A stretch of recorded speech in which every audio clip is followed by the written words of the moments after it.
Abantwana abancinci basindwa imihlakulo bengena phakathi emanzini begrumba isanti yokwakha. Ubomi babantwana busemngciphekweni ngalo lonke ixesha bengena kulo mlambo. Indlala, ukunqongophala kwamathuba emisebenzi yenye yembangela yokuba amalungelo abantwana anyatshwe ngale ndlela.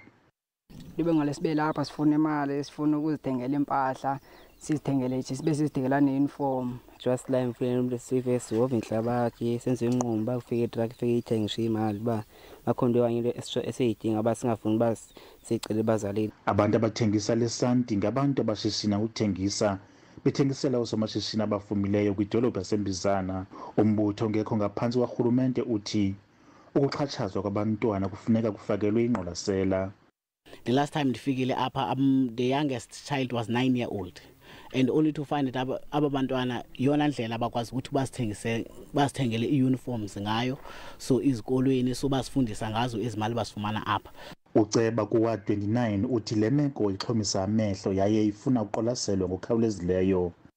Ayisiphathi kakuhle singurhulumente mhlekazi into abantwana aba-underage mabaphangele apha because babantwana besafanele uba bagcinwe babazali. If abasenabazali fanele nathi singenelele njengorhulumente and sizimisele ukuyenza loo nto. Ukuxhatshazwa kwabantwana nangaziphi na indlela kwenza kube nzima kakhulu ukuba bakhule ngokukhululeka. Imithetho yehlabathi ichasene nezenzo uxhatshazwa kwabantwana.